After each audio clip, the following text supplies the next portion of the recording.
Sud Radio, l'invité politique, Maxime Liédot. 8h17, mon invité ce matin est Alexis Corbière, député écologiste de Seine-Saint-Denis, cofondateur de l'Après. Bonjour. Bonjour. Au lendemain de cette manifestation du 18 septembre, vous n'êtes pas trop déçu ? Au contraire, moi je suis content, je trouve que c'est un succès. Je reste attaché aux chiffres des organisations syndicales, près d'1 million de personnes en France. C'est pas rien, vous savez, de perdre une journée de salaire, d'aller manifester. C'est pas simple, il y a que ceux qui n'ont jamais fait grève de leur vie qui croient qu'on va s'amuser. Les gens le font pour l'intérêt général. C'est un acte de générosité d'hier, de dire dans ce contexte actuel, je me résous pas aux inégalités, je me résous pas à l'affaiblissement des services publics qui est proposé. Je donne une journée, je vais manifester, 1 million de personnes, plus plein de gens que je connais, qui sont, vous savez, souvent je parle, c'est souvent des femmes d'un métier précaire qui disent, moi je peux pas parce que je fais des métiers du soin, je peux pas prendre ma journée de grève parce que les personnes âgées dont je m'occupe, il y aura personne, mais je suis solidaire avec vous. Enfin, moi je pense que le mouvement d'hier, il est majoritaire dans le pays. Il y a un ras-le-bol, une colère. Au fond, parce que quand on voit qu'il y a 95% de la fonction publique qui travaillait, 83% de l'éducation nationale qui travaillait, fonction publique, territoriale et les hôpitaux, 95% qui travaillaient. En fait, la France était non gréviste, elle est non gréviste. Je crois que c'est pas vrai. Les parents d'élèves, vous savez, je prends juste les écoles. Les parents d'élèves jugeront que hier c'est pas vrai, parce que certains parfois ils se retrouvent avec les gamins sur les bras. C'est pas vrai que 95%. Ça, il n'y a pas toujours besoin d'une manifestation. Vous êtes méchant. Non, mais c'est pas vrai, c'est pas vrai. Moi, en Seine-Saint-Denis, 80% des enseignants étaient mobilisés dans ma circonscription, donc il y a eu quelque chose, il y a eu un mouvement de grève. Mais vous savez, une grève, vous avez jamais fait grève, ou peut-être pas, mais ça se construit. Bon, alors voilà, vous voyez bien, ça se construit des premières journées comme ça. C'est une grève quand même dans un contexte où on est dans le syndical, et je félicite et j'encourage les organisations syndicales à rester unies, mais on est dans quelque chose qui est pas simple. C'est aussi un message en direction du politique, clairement, dans un moment quand même qui est incroyable, parce que tout de même, ce qui ne va pas dans le pays, c'est qu'il n'y a même pas de gouvernement à l'heure actuelle. Je veux dire, on a les gouvernements chutent. Franchement, les Français s'aperçoivent qu'il n'y a pas de ministre, ça revient un peu au même. Ça montre bien l'extrême faiblesse de ce qu'est devenu le macronisme. Et hier, il y a une démonstration de force et de puissance. Bravo à tous ceux qui y sont allés. Vous qui décrivez de fait un pays quand même qui va pas bien, avec des difficultés notamment du travail, est-ce que quand on voit ces images d'hier et même les appels qui vont sans doute suivre d'appels à la mobilisation, est-ce qu'il n'y a pas comme ça toujours l'impression d'avoir une France qui peut se permettre de manifester et l'autre France qui bosse, qui est impactée? Alors déjà bien sûr les forces de l'ordre, mais on pense aux artisans, aux restaurateurs, ceux qui ne peuvent pas livrer, peut-être ceux qui perdent. Vous savez que les pharmaciens étaient là par exemple, mobilisés. C'est pas des gens qui ont l'habitude de manifester. Ceux qui étaient dans la rue hier, c'est des gens qui bossent. Donc cette manifestation était différente de toutes les autres?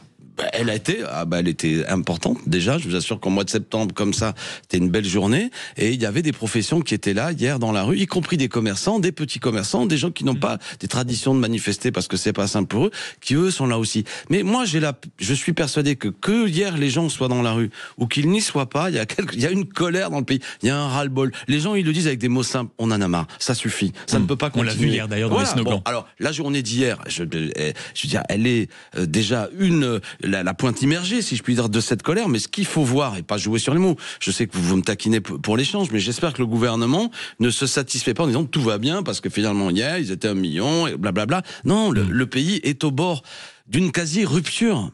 Franchement, et soit il y a un règlement pacifique. Pays au bord de la rupture. Oui, franchement, les gens doutent, ont le sentiment que quand ils vont voter, ils se font flouer. La dernière fois, le sens du résultat des urnes en juin dernier a été détourné. Le président s'obstine. C'est un quasi acharné. Je veux dire, c'est un homme.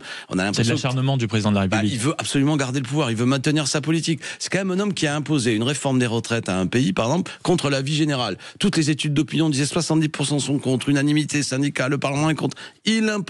Et il continue à nous dire quoi? Vous savez quoi? Vous avez trop dépensé, bande de profiteurs. Désormais, je vais vous imposer 41 milliards de restrictions budgétaires. Les gens savent compter. Qu'est-ce que ça veut dire? Quand vous allez à l'hôpital avec votre gamin, des heures en salle d'attente parce qu'il n'y a pas assez de personnel, l'école, les professeurs qui sont pas remplacés, des policiers qui travaillent dans des conditions difficiles, et on dit il y aura encore moins de moyens pour le service public pendant, et c'est notre discussion, certains, notamment une minorité plus riche, comment on fait pour provoquer? On continue à manifester, on essaye d'avoir quoi? Une révolution populaire? Je suis favorable à ce que... On prend le pouvoir par la rue? Non, je n'ai pas dit ça.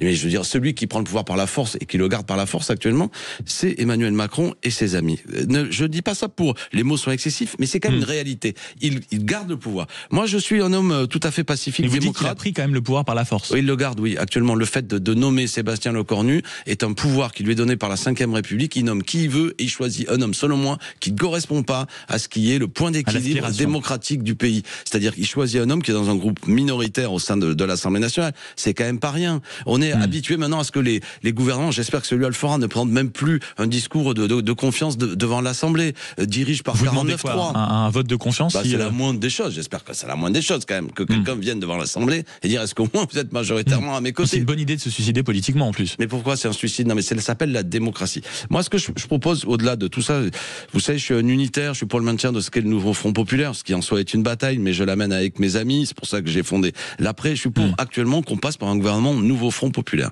Certes, il sera face à beaucoup de difficultés, mais il s'appuiera, selon moi, sur le sentiment majoritaire du pays qu'il faut une autre politique, une rupture avec le macronisme. J'en brosse les traits très rapidement. Mettre un terme à la réforme des retraites qui est injuste et qui baisse en vérité les pensions de retraite. Augmenter les salaires. Il faut que le travail paie. Les gens travaillent dur et ont le sentiment que les salaires ne paient pas. Non, mais c'est important. Et la grande réforme fiscale pacifique, telle que toujours ça a été fait, c'est l'histoire de la République et de la France. De l'impôt juste. Les gens ont le sentiment qu'il y a une injustice face à l'impôt. Notamment une minorité d'ultra-riches paye moins d'impôts que les travailleurs qui se lèvent très tôt le matin. On a bien compris en tout cas que Sébastien Lecornu n'avait pas forcément vos faveurs, bien que les Français dans les sondages estiment qu'ils s'en sortent à peu près, même du côté du PS, 50% des sympathisants.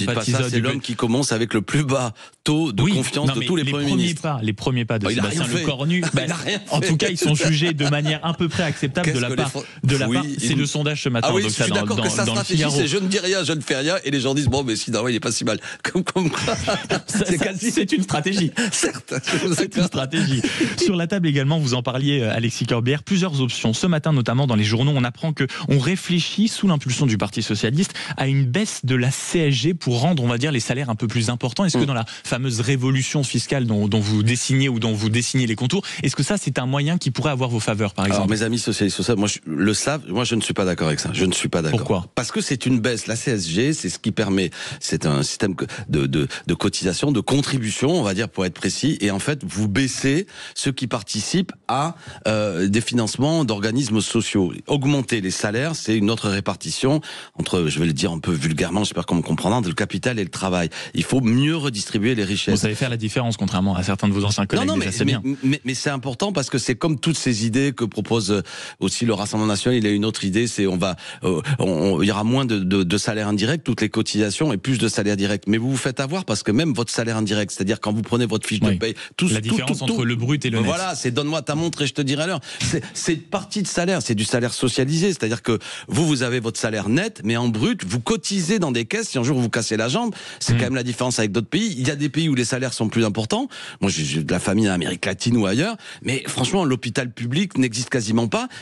Et c'est des assurances privées qu'il vous faut pour vous soigner. Et la France, c'est plutôt bien, même si c'est perfectible, qu'on ait tout ça. Donc, c'est pas la bonne idée. La bonne idée, c'est passer de SMIC à 1600 € net, 2000 € brut. Ça, c'est ma proposition. Par décret, on peut le faire. Un gouvernement de gauche le ferait immédiatement. Et on vous entend ce matin la faire au micro de Sud Radio, dans cette bataille quand même, qui est une bataille d'idées du monde économique entre les politiques, les syndicats, mais aussi le monde politique. Est-ce que vous reprendriez les termes de Sophie Binet, qui hier à la une de Libération expliquait, la patronne de la CGT, expliquait qu'en réalité les patrons sont en train de perdre la bataille des idées. Vous êtes d'accord avec ça? Je suis assez d'accord avec l'idée. Moi, j'ai 57 ans maintenant, je trouve que par rapport à une époque où j'étais plus jeune, de l'âge. Ouais, merci, mais où j'étais plus jeune, l'idée que on a un mode de production déjà qui abîme la planète, qui pose le problème écologique, et d'une accumulation de richesses entre les mains de quelques-uns, qui est une forme de capitalisme singulier, qui n'a pas toujours été comme ça. Les gens se disent il y a trop d'injustice. Par exemple, les 500 premières fortunes de ce pays, de France. Vous êtes venu avec Challenge, je le dis, l'édition de l'été sur les plus grandes fortunes. J'ai été étonné, Alexis Corbière, vous avez changé. Challenge, c'est pas très radiophonique, mais Challenge, c'est un journal qui est tenu par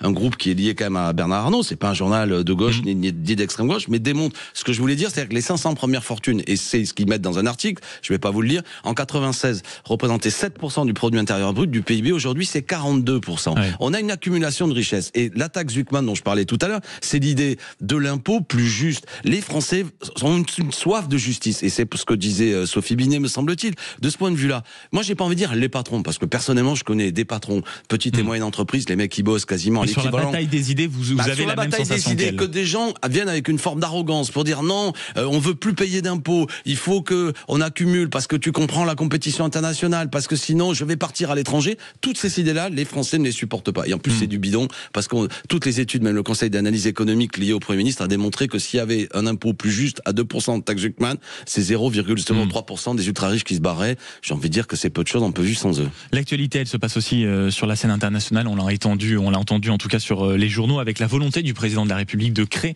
cet État de Palestine. Ça se déroulera à New York à partir de lundi. Est-ce que vous soutenez toujours une telle initiative? Est-ce que vous pensez que le président de la République a raison, on va dire, de taper du poing sur la table et d'acter cela? Bah oui, il a raison. Déjà, c'est une position diplomatique conforme à la France. Mitterrand, Chirac, Hollande l'a toujours dit, il n'y a rien de saugrenu. Avec des conditions là qui ne sont pas respectées. Vous connaissez les arguments, la démilitarisation du Hamas, etc.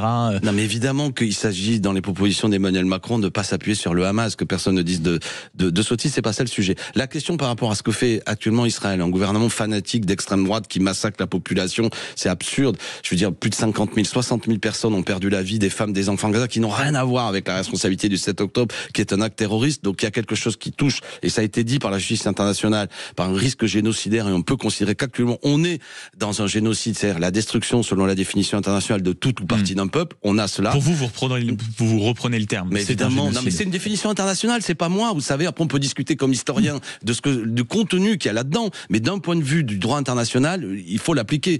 Tout le monde l'applique aujourd'hui. Mais juste, je termine sur une chose. Reconnaître l'État de Palestine, c'est vouloir la solution à deux États, c'est dire surtout il faut une solution politique et diplomatique. Tous ceux qui disent il faut pas le faire, quelle est leur solution? Une solution militaire pour aller où? Jusqu'où? Et se dire c'est quelque chose qui va. Et puis à la fin, c'est reconnaître quoi? Moi, je trouve que Emmanuel Macron a raison. J'ai qu'un reproche à lui faire, c'est que ça arrive trop tard. Mais c'est un symbole de paix et de volonté de sortir par la diplomatie du cessez-le-feu imposé à Netanyahou, qui doit en plus subir, selon moi, des différentes mesures de rétorsion au niveau international pour qu'il arrête au plus vite ce qu'il fait. Et on parlait de contexte, il est très important, et on voit à quel point l'importation de ce conflit, de ce qui se passe à Gaza, en tout cas, arrive sur notre sol, et l'omniprésence, notamment, on le voit régulièrement, du drapeau palestinien dans les manifestations. Et comprenez-vous notamment ce regain au point que certains maires puissent hisser le drapeau palestinien, comme ça a été évoqué, notamment par le secrétaire général du Parti socialiste Olivier Faure, de hisser le drapeau palestinien sur le fronton de sa mairie? Mais comme il y a eu des drapeaux ukrainiens quand l'Ukraine a été envahie, qu'est-ce que c'est que cette histoire d'être surpris que quand il y a, à un moment donné, des grandes causes internationales et un peuple qui actuellement subit le martyre que l'on sait, de dire par solidarité, je veux brandir un drapeau qui n'est pas le drapeau du Hamas? Qu'est-ce que c'est que cette idée de faire un signe égal entre ceux qui veulent l'existence d'un peuple, d'un État palestinien? C'est mon cas, c'est le cas de beaucoup de gens, c'est le cas des présidents de la République, et dire ah non, ce drapeau en fait c'est celui du terrorisme et des assassins du 7 octobre. C'est absurde. Pour vous, on confond tout. Quand il y a une mairie, quand il y a une mairie qui a un drapeau ukrainien, c'est un signe de soutien au peuple ukrainien. Et vous savez, notre pays a toujours été un pays qui s'engage dans les différentes causes. Dans les années 70, la jeunesse était contre la guerre au Vietnam, et ça a marqué le rock et la culture pop qui venait des États-Unis en soutien au peuple vietnamien. On pourrait continuer aussi sur une jeunesse étudiante qui s'est engagée pour l'indépendance de l'Algérie, etc. C'est très français. C'est très français d'être solidaire et internationaliste. On est républicain, patriote, mais on aime les peuples, les autres peuples, en particulier ceux qui subissent actuellement un martyr. Donc n'y voyons pas plus que ce que c'est un geste de fraternité, de solidarité pour dire à Netanyahou, son gouvernement, arrêtez. Avec aussi, je termine, aussi une solidarité vis-à-vis des Israéliens qui manifestent contre Netanyahou. Moi, je suis très proche d'une organisation qui s'appelle Standing Together en Israël, qui manifeste dans les rues contre ce qu'il y a. C'est internationaliste, c'est pas s'opposer au peuple israélien, c'est vouloir la paix entre les peuples. La paix entre les peuples. C'est difficile. Oui, c'est très difficile, mais on sait à quel point, notamment, cette décision, puisque vous parlez de peuple, le peuple juif en France est extrêmement inquiet suite à cette décision. Donc, vous voyez bien que cette initiative, cette arrivée même d'un simple drapeau palestinien provoque énormément de tensions. Certains l'utilisent comme un prétexte aujourd'hui, voire un début d'antisionisme, d'antisémitisme. Alors déjà, moi, je parlerai des juifs français, parce que les juifs sont français. C'est pas un peuple dans le peuple, ils sont de nationalité française, ils votent, ils ont des tas d'opinions contradictoires, c'est des gens, ça c'est une chose. Et deuxièmement, je ne crois pas que ce soit ce bloc homogène que vous décrivez. Il y a des tas de personnes de confession juive, mais moi j'aime pas parler des gens en raison de leur confession d'ailleurs, et qui voient bien que la dérive actuellement de Netanyahou est contraire à l'idée même qu'ils se font du judaïsme. Bon, moi j'ai pas à juger de la manière dont ils voient le judaïsme, mais je trouve ça bizarre. Et après vous avez des gens très proches du gouvernement de Netanyahou en France qui font un lobby favorable favorable, des politiques pour Netanyahou, en disant que quiconque critique Netanyahou est un antisémite, qui rend le débat complètement dingue. Voilà, ce groupe de pression, moi je suis pas d'accord, et je pense que beaucoup de gens, je parle pas en leur nom, ne pensent pas ça, veulent la paix, bien entendu, avec aucune sympathie, même une détestation légitime vis-à-vis du Hamas, c'est pas le sujet. Alexis Corbière, vous achetez Challenge, est-ce que vous avez acheté le point cette semaine? Je suis en indélicatesse avec le point, mais je le lis. Que voulez-vous me faire dire? Donc vous avez vu forcément la une de cette semaine. Mélenchon et les chiens avec la Chine. Est-ce que vous faites partie des gens qui acceptent de dire que la Chine est une dictature? Bien sûr. Non, mais la Chine est un régime autoritaire, une bureaucratie. Vous savez, moi j'ai commencé mon engagement en 1989 quand les étudiants chinois à place Tiananmen étaient réprimés rudement par l'armée chinoise. Ce n'est évidemment pas une démocratie et c'est un modèle singulier aujourd'hui d'une forme d'un capitalisme brutal dirigé par un parti autoritaire. Oui, on peut le dire, une dictature. Moi, je suis un républicain, je veux des élections. Évidemment, je n'ai aucune sympathie pour les régimes autoritaires du monde.